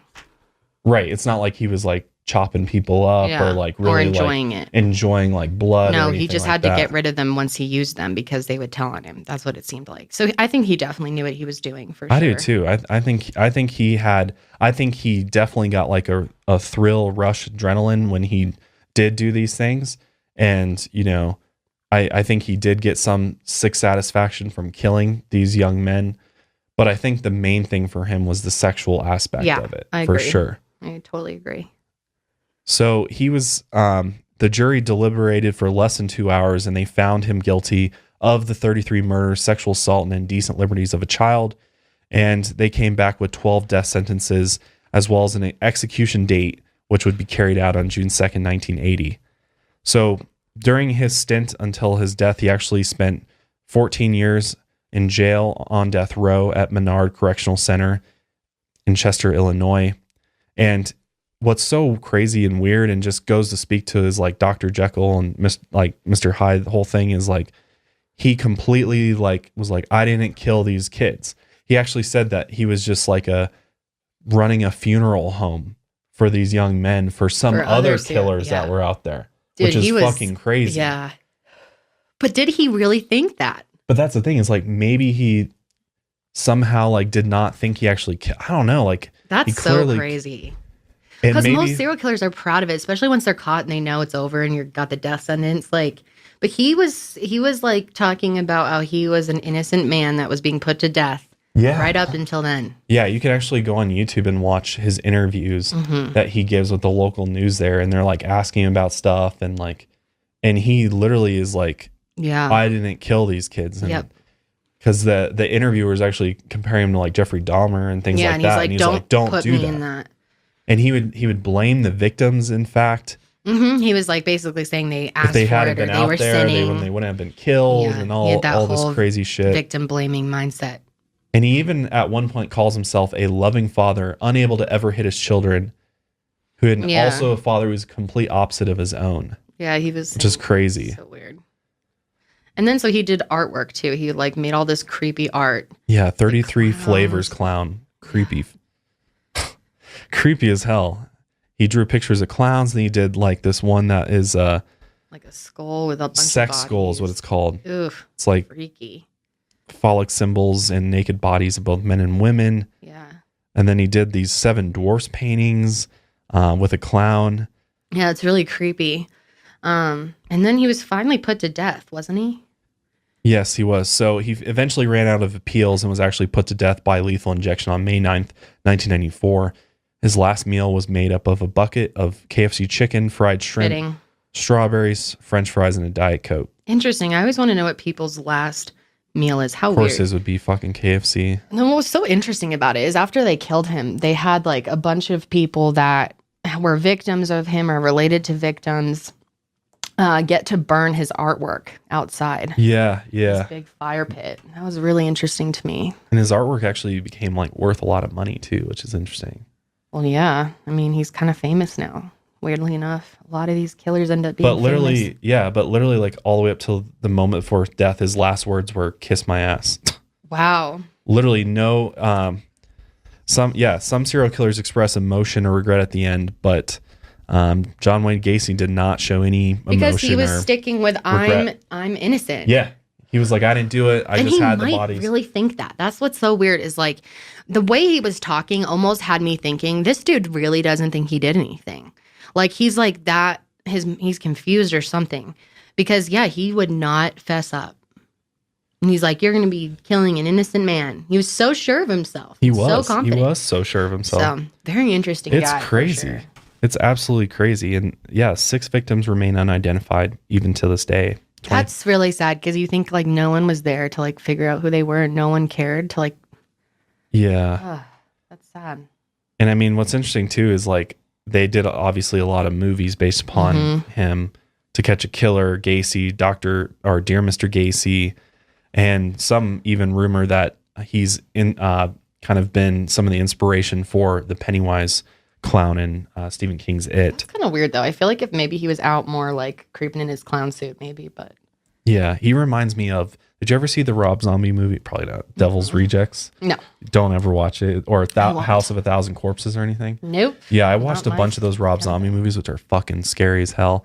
And in Devil's Rejects, there's a clown, which just reminds me. He like wears his clown makeup everywhere, and he like abducts people and does fucked up shit. And like it reminds me of Gacy, but it's absolutely crazy. But the last 2 things I just wanted to mention was that in 2012, actually, 2 Chicago lawyers reviewed archive records relating to Gacy's business travels for both his companies and said that it is likely that Gacy may have been assisted by one or more accomplices in a minimum of 3 murders.